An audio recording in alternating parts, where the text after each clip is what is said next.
Microsoft's new gaming hardware holds the key to Xbox's future. What is up, y'all? I am Ray, and this is my channel, Xbox Ready, where we get on and we talk about Xbox stuff. The latest news, rumors, games, accessories, pretty much anything I want to talk about as long as it's about Xbox in some way. And in today's video, we're going to be talking about the key to Xbox's future, which they actually showed us back in 2023. Think back over the last couple of years. What is the most tired, overused joke that people have about Xbox, especially this generation? Dang, they got more controllers than they do first-party games. To be fair, Xbox can't seem to go more than 2 seconds without releasing some sort of new controller, and by new, I mean, ooh, new color, ooh, shiny new chassis. But the Xbox controller is important. I don't think it gets talked about enough. You see, Xbox controllers are universal, pretty much, in the gaming world. It's my favorite controller, and I think a lot of people would agree with me. And I say that because, well, it's obviously the default controller that you'll be using if you have an Xbox console, but it's also the preferred controller for most PC players too. It is incredibly rare that you would see a game on Steam that doesn't have Xbox gamepad support. People use them for piloting cranes, cars,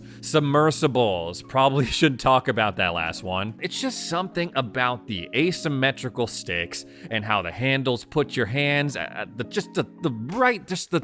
right angle. It's the reason why I like the feel of the ROG Ally over the Steam Deck. And sure, there are some out there that prefer the DualSense over an Xbox controller. Personally, I don't think it's that hot, but what if I told you Xbox is going to have a DualSense controller of its own? And we know that thanks to these leaks that we got all the way back in 2023. A lot was going on for Xbox. They finally closed the Activision Blizzard deal, and around that same time, we got all of these leaks, all these upcoming Bethesda games, all of these plans that Microsoft had for their gaming division, including new hardware. Two of the major things that we saw didn't end up working out. A digital Series X codename Brooklyn or Broccolon, a slightly different Series S codename Elwood, but the third bit of hardware that was in these leaks was a controller codenamed Sibyl. And it's looking like Sibyl is very much a real thing. We're going to see this controller at some point. Specifically, we're going to see it launch alongside the next generation of Xbox hardware. By all appearances, it looks like this thing is a regular Xbox controller that is wearing pants. But if these leaks are anywhere near accurate, it's going to be chock full of new features compared to what we have now. It's going to have a lift to wake feature, so you pick it up and it's like boom, boom, boom, I'm ready to play. No longer are you going to have to rely on AA batteries to power your Xbox controllers. With this next iteration, you're going to have rechargeable and swappable battery packs. It's also going to have modular thumbsticks as well. That leads me to believe it's going to be something kind of like what we see with the DualSense Edge, where if you get stick drift,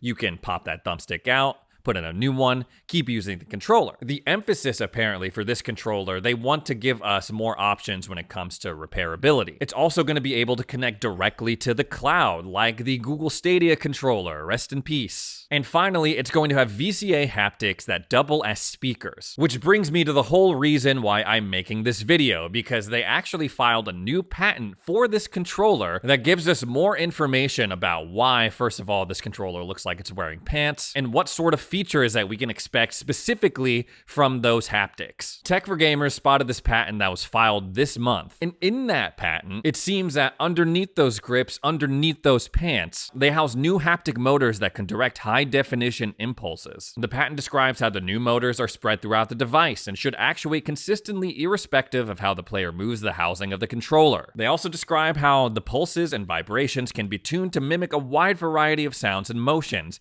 and can even move independently of the controller's housing. Per Windows Central, it also suggests that the haptic motors will be able to mimic previous style vibrations for backwards compatibility purposes, eliminating the need for developers to intervene to make their games work on the new controller. Now, I think this is so cool for a number of reasons. When Sibyl finally releases, it's going to bring the Xbox controller on par with the DualSense in terms of its features. With Sibyl around, we'll no longer have to deal with that situation of, oh, a game that was previously exclusive to PlayStation is coming on over to Xbox consoles, but it's down the features that it would have had on PlayStation because they take advantage of the DualSense and the haptics and all of that. Like when Stray finally went multi-platform. That game did a really good job using the haptics in the DualSense. But obviously they couldn't have that in the Xbox version. With Sibyl, hopefully things will be a little bit more comparable. The fact that they're going out of their way to make things really developer friendly with the backwards compatibility stuff, that's really cool because again, that has been a problem over on the PlayStation side for a couple of generations. And it also sets future Xbox games up for a level of immersion that we just haven't seen before. Now, I was talking to my friends about this controller and they were a little bit confused. One of them was like, well, why would they wait to release this controller? Why not now? The only thing I can really think of was that if they released it now, a new controller that had these fancy haptics, sure, that would be cool and all, yeah. But just because you have the technology in the controller doesn't mean that developers have had time to cater to that in their games. So fancy haptics, sure, but they'd be sitting there doing nothing. They were also like, well, what's the point? Like, will a cool controller, no matter what kind of features it has, will it sell even one more Xbox console from Microsoft? And the answer to that is probably not. Especially since a lot of what we're seeing in these leaks, especially with these high definition haptics and impulses and all that, that sounds like stuff that PlayStation has already been doing for the past couple of years with the DualSense. Sibyl is going to be really important for Xbox though, because it's emblematic of what they're currently trying to do as a company. This isn't just a new Xbox controller, it's a reflection of their current identity. Sibyl has the potential to be a true universal gaming controller, something that you can use with your console, PC, or with cloud gaming. The ability to connect directly to Xbox's servers during a cloud gaming session,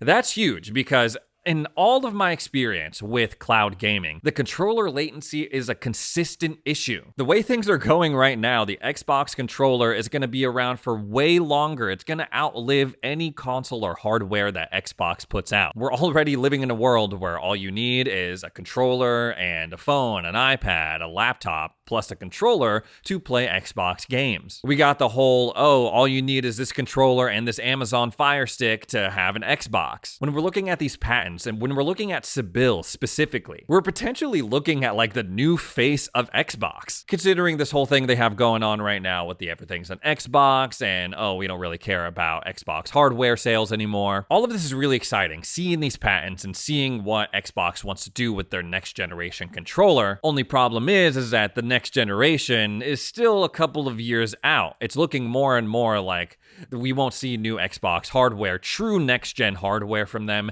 until later on, like 2028, which is when this new controller is supposed to come out. If you're sitting there and you're still skeptical, you're like, Ray, Sibyl, that's not a DualSense. That controller doesn't even exist yet. Well, do I have something for you? Because over at the Consumer Electronics Show, otherwise known as CES, Hyperkin unveiled their new third-party Xbox controller called the Competitor, and it's basically just a worse version of the PlayStation DualSense that you can use on your Xbox console. Hold on, I gotta crank up my YouTube voice for this. Oh my gosh, guys, Hyperkin just released a new Xbox controller that looks like a PlayStation controller. No, literally, like it is just a PlayStation DualSense. I don't know how they're not gonna get slapped with like a bunch of lawsuits over this because it just looks like a DualSense. You have to use it wired though. It's intended for, I'm so confused by the description of this because it says if you prefer the DualSense, the PlayStation style controller, but want to play an Xbox game or a game on PC, then you should buy this. And that doesn't make any damn sense to me because, like I mentioned earlier, I much prefer the ergonomic feel and the layout of an Xbox gamepad. The only thing that makes a DualSense better for me personally is the haptics and all the stuff inside. It's definitely not the battery life. So if you use this controller on your Xbox, you're not going to get any of that because, well, none of the Xbox games are designed to have those things. This is blasphemous. I'm just going to say it. This is blasphemous. This is just very, very confusing. I mean, I guess design-wise, visually, it is a novelty to have this PlayStation-like thing, but with an Xbox logo slapped onto it. Also, unlike a standard DualSense, you do have two back buttons, it looks like. Maybe I'm tripping. Maybe it does have the haptics and the impulse triggers or whatever, but I'm pretty sure right now that is proprietary to Sony, so that seems like a lawsuit waiting to happen again. Now, if you're sitting there and you're like, man, I really want a new controller, but I don't want to wait around for Sibyl, and I don't want this PlayStation competitor knockoff thing that Hyperkin's got going on, let's go ahead and talk about some of my favorite Xbox controllers that you can buy right now. My go-to, my main squeeze, my old reliable has got to be my Elite Series 2 Core. I have kind of an emotional, sentimental attachment to this controller because it's one of the first things that Xbox sent me. Previous to that, they had sent me, I think, an Age of Empires 2 controller for the console release. But then they followed that up with, oh, here's a new Pro controller. I was like, oh, shoot, I was gonna buy this, but now I don't have to. The right bumper kind of crapped out on me, but I got it replaced, I got it swapped out, repaired or whatever, and I haven't had a problem since. I love the weight to this controller. I love how easy it is to swap the thumbsticks in and out, and also things like the D-pad. I haven't even dived as deep as I can in terms of like the customization of the dead zones and tightening and loosening your sticks. This controller spoiled me. Like, I hate playing with controllers now that don't have 4 back paddles. I know some people have had problems with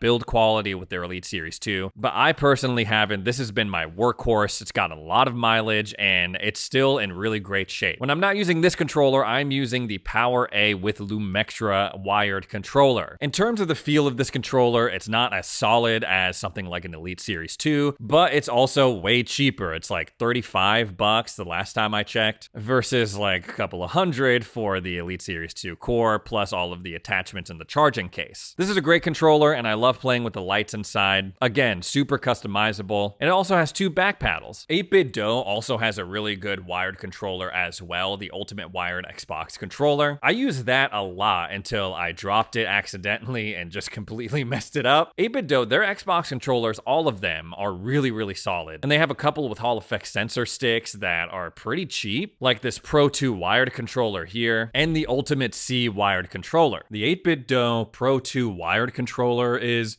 it's intriguing to me. Now, I know I've been singing the praises and saying how superior asymmetrical stick layouts are, and yes, most of the time, I do prefer that. That is my go-to. This controller makes me think, okay, thumbsticks on the same plane, it can be done right, it can feel good. As you can see here, the handles on this thing are shorter by just a little bit than you would find on a PlayStation DualSense, and while that may seem like a tiny difference, I find it has a huge impact on my overall comfort with this controller. I'm able to utilize not only the back buttons right here with my ring fingers, but also both triggers on either side with my index and middle fingers, versus on a regular controller when I operate both sets of triggers with just my index fingers. Part of me wishes this controller wasn't wired. I wish I could use this wirelessly, but it's still cool. This 8BitDo Ultimate 3-mode controller for Xbox, like with the other ones that we were just talking about, this has the Hall effect sensor sticks, so in theory, you should get a lot more longevity out of your sticks, no drift. It has those 2 back buttons as well, pretty standard for all of 8BitDo's controllers, or most of them, I should say. The Ultimate C wired controller does not have 2 back paddles. If you liked 8BitDo's Ultimate wired controller for Xbox, it's pretty much that, except you can use it wirelessly for PC. And it comes with this really cool looking charging dock. So I've actually been using this 3-way Xbox controller that they sent me for my PC gaming and whenever I'm on my ROG Ally and it's docked. And then all my other stuff like my Elite Series 2, the Power A Lumextra, I'll use that on console. My favorite 8BitDo controller of all time, and I've talked about this on the channel a couple of times before, but it's the arcade stick that they sent me. This thing is so cool. It has a nice weight, a nice build quality to it. I use it to play fighters, and it was really fun using this for TMNT Shredder's Revenge. You can use it wired or wirelessly. It just has a great old school tactile feel. If you want to pick any of these up for yourselves, remember I have all the links for them down in the description below. It ain't make or break, but if you buy them using those links, it helps the channel out a little bit. Anyways, guys, that's all the Xbox stuff I have to talk about today. Thanks so much for joining me for another edition of Xbox Ready. If you made it this far into the video, consider subscribing. Help me on my journey to 200,000 subs. Thanks again for watching, and we'll see you in the next video.